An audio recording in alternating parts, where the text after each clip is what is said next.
आज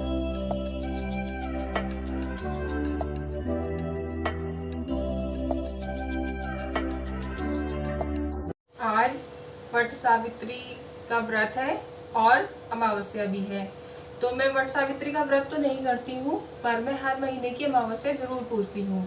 और क्योंकि आज वट सावित्री है तो इसको बड़ अमावस भी बोलते हैं, तो ये बड़ी अमावस्या भी मानी जाती है। तो जब मैं पितरों के लिए कुछ भी खाना वगैरह तैयार करती हूँ, कोई भोग तैयार करते हैं, तो उसके लिए सबसे पहले हमें अपनी जो किचन है उसको क्लीन कर लेना चाहिए। जो हमारा चूल्हा है उसे साफ करेंगे, पहले पूरा काउंटर टॉप हम साफ करेंगे। पहले के जमाने में आपने देखा होगा कि जब चूल्हे पे खाना बनता था तो उसमें चौका लगाते थे, तो उसी तरह से मैंने वैसे पोछा तो लगा लिया है, बस मुझे अपना काउंटर टॉप और जो मेरा चूल्हा है इसे मुझे अभी साफ करना है।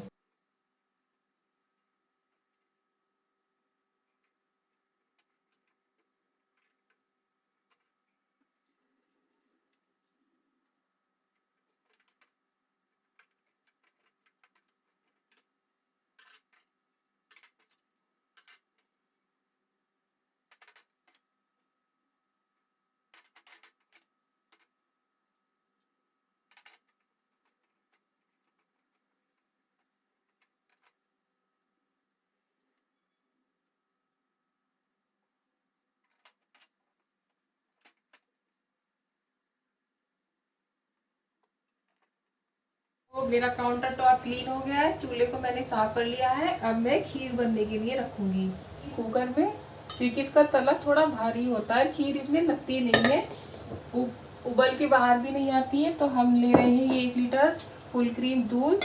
पहले मैं इसको छान लूंगी और इसको हम बॉईल होने के लिए रखेंगे।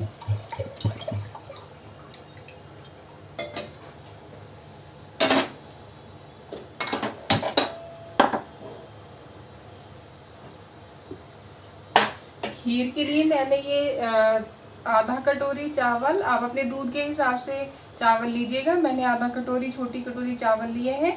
इसको मैंने करीब 1 घंटा पहले भिगो के रख दिया था, जिससे खीर हमारी जल्दी बन जाए। तो जैसे ही दूध हमारा बॉईल होगा इसके अंदर हम डालेंगे अपना चावल। अब दूध जो है हमारा गर्म होने वाला है, तो इसमें हम कुछ केसर के धागे ऐड कर देंगे इसमें। इससे एक अच्छा सा फ्लेवर और कलर दोनों ही ऐड हो जाएंगे हमारी खीर के अंदर। और उसके बाद हम जैसे ही दूध इसमें बॉईल आना शुरू होगा, हम इसमें अपने चावल ऐड कर देंगे। दूध जब तक बॉईल ना हो उसमें चावल ऐड मत करना, उससे दूध फटने का डर रहता है। ये दूध मेरा बॉईल हो चुका था, अब मैंने इसमें चावल ऐड कर दिए हैं। उसके बाद अब मैं इसमें थोड़े ड्राई फ्रूट्स ऐड करूँगी। सबसे पहले हम ऐड करेंगे अपना किशमिश। किशमिश आप अपने हिसाब से डाल लीजिएगा। और उसके बाद मैंने थोड़े से काजू, बादाम और पिस्ता, इनको थोड़ा सा कट करके इनको ऐड कर लिया है, जिससे कि खीर में हमारा एक अच्छा सा फ्लेवर आएगा। तो पितर जो है वो हमारे घर का ही एक हिस्सा थे, तो जैसे हम लोग खाना पसंद करते वैसे ही हम अच्छा खाना उनको देंगे। ये देखिए इस तरह से। तो जब तक खीर बन रही है तब तक मैं आपको बताती हूँ कि अमावस्या जो हम पूजेंगे उसमें अंग्यारी पे हमें जो सामग्री चाहिए, उसमें हमें क्या क्या चीज़ें चाहिए। हर अमावस्या पे जो हम अंग्यारी करते हैं, जिसमें हम पितरों अंग्यारी के माध्यम से पितरों को जो हम भोग देते हैं, तो उस समय हमें 5 मंत्रों की आहुतियाँ परिवार के हर सदस्य को लगानी चाहिए।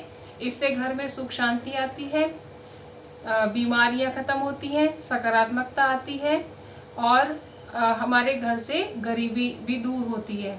गरीबी दूर होने का मतलब ये नहीं कि आप अमावस्या पूजते जाएंगे आपकी गरीबी खत्म हो जाएगी, ऐसा नहीं है। आपको प्रयास भी करना पड़ेगा, उसके लिए आपको मेहनत करनी पड़ेगी, क्योंकि सफलता का कोई शॉर्टकट तो होता नहीं है।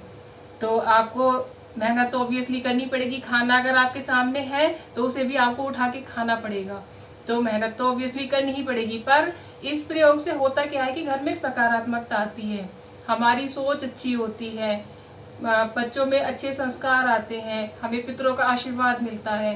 तो मैं अब ये जो सामग्री है उसमें हमें क्या क्या चीज़ें चाहिए वो मैं आपको बताती हूँ।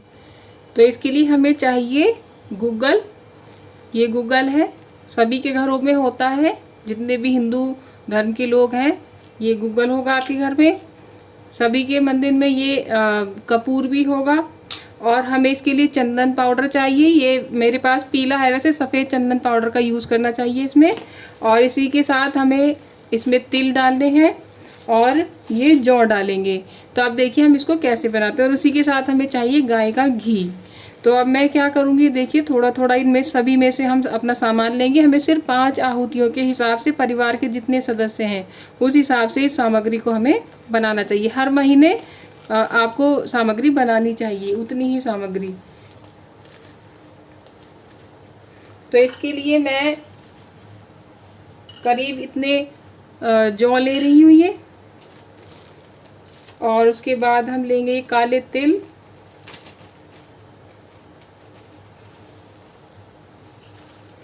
इसके साथ हम लेंगे इसमें से थोड़ा सा गुग्गल लेंगे हम। और कपूर की जो डली है इनको हम फोड़ लेंगे। जो अच्छा कपूर होता है वो आसानी से फूट जाता है। ये देखिए कितना आराम से ये फूट रहा है। तो हमने ये 4 कपूर की डलियां ली हैं इसके लिए। और अब मैं इसमें थोड़ा सा चंदन पाउडर डालूंगी। चंदन पाउडर सफ़ेद होना चाहिए था, पर ये शॉपकीपर ने मुझे गलत दे दिया है, पीला दे दिया है। तो ये देखिए ये चीज़ें हमारी इसमें मैंने मिक्स कर दी हैं। अभी तो घर पे मैं और मेरे हस्बैंड ही हैं, बेटा स्कूल गया है तो वो आहुति नहीं लगाएगा। तो हम 2 के हिसाब से 5 मंत्रों के लिए आहुतियाँ बहुत हैं। अब हम इसमें डालेंगे गाय का देसी घी।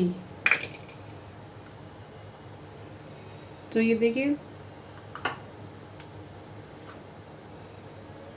ये गाय का देसी घी मैंने इसमें मिक्स कर लिया है। अब बस इतनी हमारी ये सामग्री बनकर तैयार हो गई है। और हाँ, इसमें हम डालेंगे थोड़ा सा गुड़ की डली तो उसमें नहीं होती है, तो मेरे पास ये है गुड़ से बनी हुई शक्कर।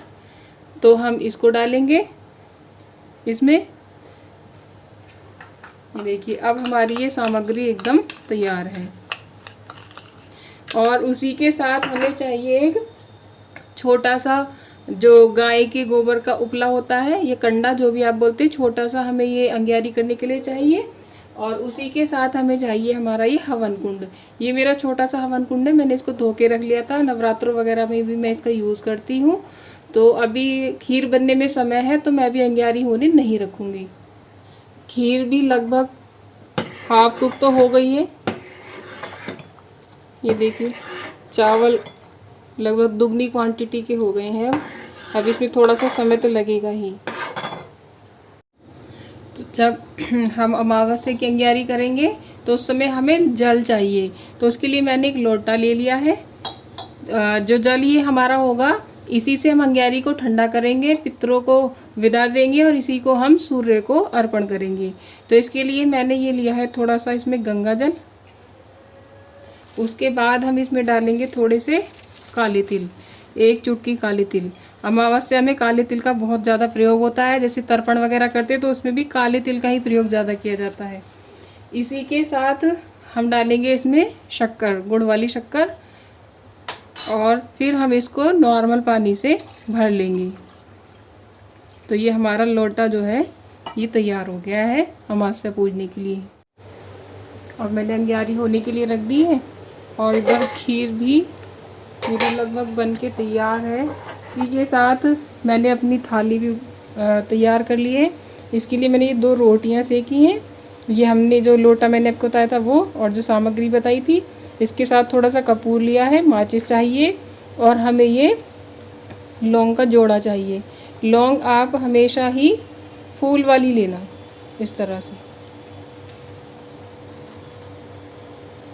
तो अब बस मुझे इसमें खीर रखनी है और ये प्लेट मेरी कंप्लीट हो जाएगी।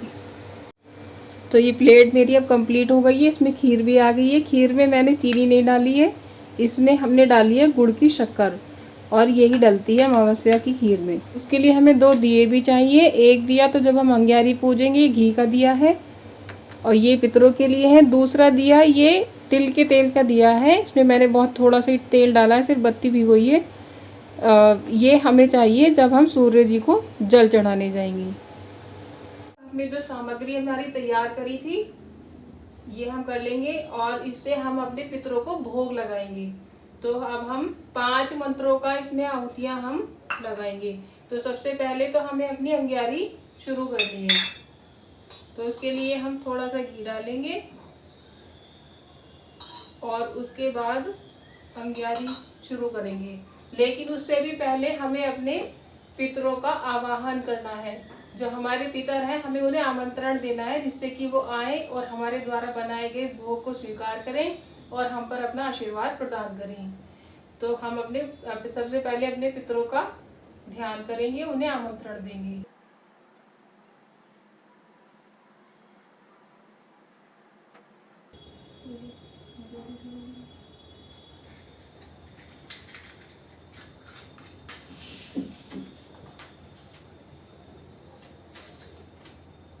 तो अब हम मंत्रों का आहुति लगाएंगे और वो 5 मंत्र हैं हमारे, जिनमें हमें आहुति लगानी। वो है ओम कुल देवताभ्यो नमः, ओम ग्राम देवताभ्यो नमः, ओम ग्रह देवताभ्यो नमः, ओम लक्ष्मीपति देवताभ्यो नमः, ओम विघ्न विनाशक देवताभ्यो नमः। तो इस तरह से हमें अपनी ये 5 आहुतियां लगानी है। शुरू करते हैं। ओम कुल देवताभ्यो नमः, ओम ग्राम देवताभ्यो नमः, ओम ग्रह देवताभ्यो नमः, ओम लक्ष्मीपति देवताभ्यो नमः, ओम विघ्न विनाशक देवताभ्यो नमः। तो इस तरह से हमारी ये 5 आहुतियां पूर्ण हुई। अब क्योंकि हमने अपने पितरों का आवाहन किया था, तो हम यही मान के चलेंगे कि हमारे पितर अब यहाँ पर उपस्थित हो चुके हैं। तो अब हम अपने पितरों को भोग प्रदान करेंगे और उन्हें गीता के 7वें अध्याय का पाठ करके सुनाएंगे, जिससे कि उनको मोक्ष की प्राप्ति हो, वो स्वर्ग लोक को प्राप्त हो और हमें अपना आशीर्वाद प्रदान करें।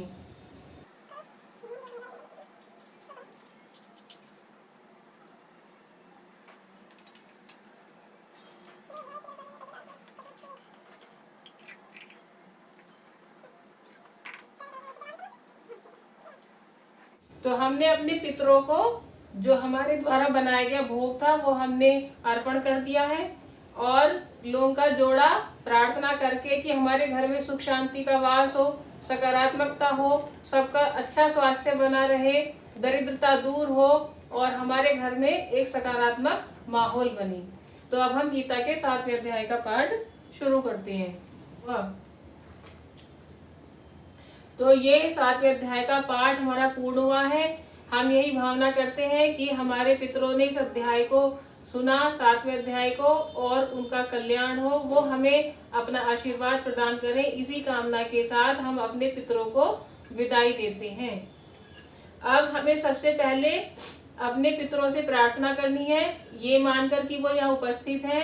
हम उनसे आशीर्वाद लेंगे, माथा टिकाएंगे। जो भी भूल चूक हमसे हो गई है उसके लिए हम क्षमा प्रार्थी हैं, क्योंकि इंसान अपना पूरा प्रयास तो करता है, अगर उससे जाने अनजाने कोई भूल चूक हो जाए तो उसमें क्षमा मांगने में भी हमें हिचक नहीं होनी चाहिए। और यहाँ तो हमारे पितर हैं, हमारे पूर्वज हैं, तो हम उनसे क्षमा प्रार्थी होंगे, उनसे आशीर्वाद लेंगे।